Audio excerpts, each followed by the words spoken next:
I've been holding out on you for a while here.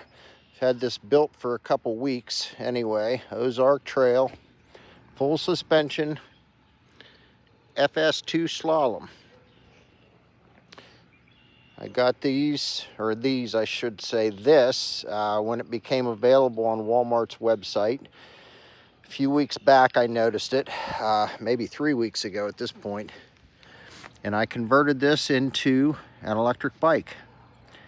That is a TSDZ2B motor that I put on there. And those of you familiar with this motor know that it's got a bracket, an extra bracket that goes up through your rear chainstay, and I had to totally get rid of that. I ground that off so that I'd have room and clearance for the suspension. And it's working great, no issues. I'm probably going to put another motor on it here at some point, maybe the TSDZ8, or if the TSDZ16 is out when I get ready to do something, then that'll be the one that I use potentially.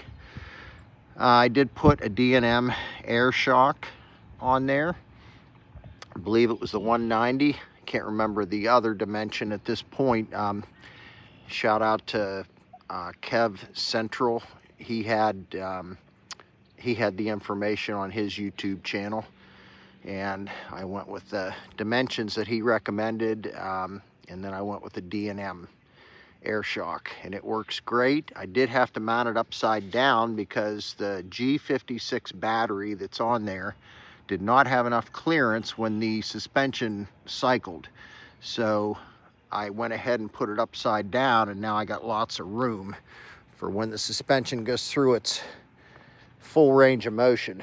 I did put Maxxis hookworm tires on there because most of my riding is on pavement and gravel, and the ride comfort, the plushness, and they're very quiet. So I do like those. I did upgrade the brakes to Shimano Hydraulics MT200s. I used, at least in the front, I've got the stock rotor. It worked fine. In the back, I had a problem with the rotor, only because I was a little sloppy with the mineral oil and didn't feel like cleaning it. So I went ahead and just put a different set of pads and a different rotor on there. Tezor, I think it is, from Amazon. Works really good. I might upgrade them eventually to floating rotors. Got the wiring tucked in nice as I could get it for now. Oh, forgot to trim that. That'll get trimmed later. But yeah, so everything's working good. I got the cable routing pretty decent, and it could change in the future, but for right now, that's where we're at. But everything seems to be working really good, and I always put an XT90 connector on there. This battery pack, I was unable to use a triple bob that I usually use because there's only so much clearance in there if you want to take the battery off. So I ended up drilling the frame and putting a couple riv nuts in, and now I've got those rubber grommets that the battery cradle comes with. I used a couple of those, I think 3 of them on there, and it's really stable. And it gave me a little bit extra space that I needed if I want to take the battery off.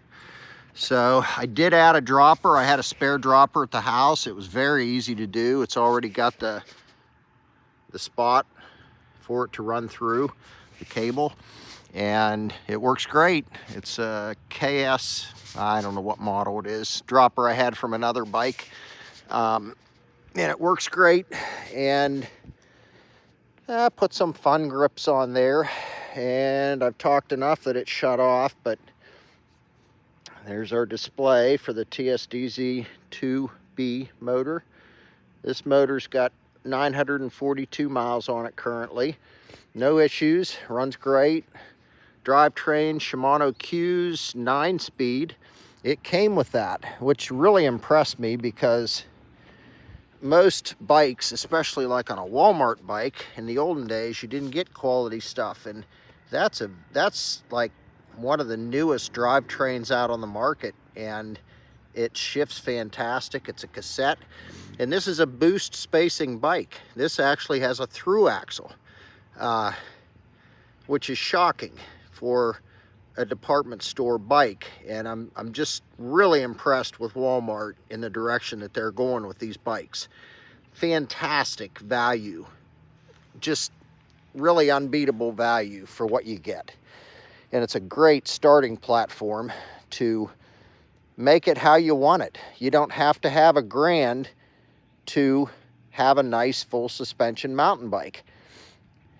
I mean, if you're in competition, you know, and you know who you are, you know, and weight savings and all that, but for the average person that just wants to go out and go for a ride and ride in the woods or whatever and have some suspension, this is awesome.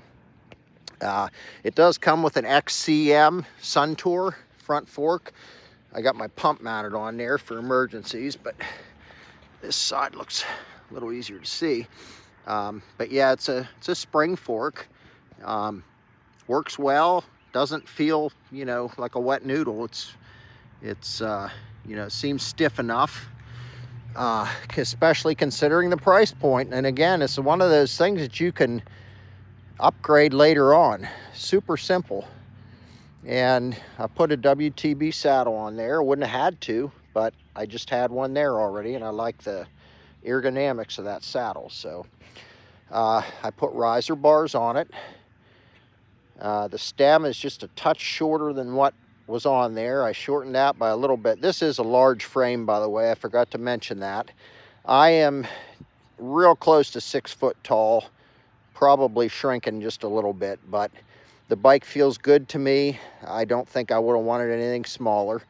You know, when I straddle the bike, I tiptoe, but it's fine. It doesn't bother me. Most of the time I spend riding on the seat, and when I get off of it, you know, I don't stand there for a long period straddling the bar. So, but yeah, I'm sure I'll think of something when I shut this camera off, but this is just a phenomenal value, and I can't recommend it highly enough. If something changes, I'll report back, but at the moment, I don't know of a better value out there in bicycles, especially full suspension mountain bikes. But yeah, this is of course I'm in the lowest gear back here, but I mean, it has, that's roughly 1/8 of an inch of clearance, and that's at the closest point of the suspension. So, and I had a TSD Z8 motor that I put on there. I never hooked it up. I just slid it through the bottom bracket to check clearance, and it would work fine on there. In fact, it would probably work better than this motor. But I just wanted to try this motor for a while, and I always like the open source firmware. It's got a nice feel to it. So, and I know the other motor, the TSD Z8 motor, they are developing for the open source community, is starting on that one. It's just in its infancy, but just the fact that they're working at it gives me hope that that motor is going to have open source firmware that works really good, just like this one does at some point. So, and of course we do have a new motor coming out here. I hear it's in the near future, but I haven't heard exactly when. So, and that would be the TSD Z16 motor. It's supposed to be yet more powerful than the TSD Z8, and it would, I believe, going to be a torque sensing motor as well.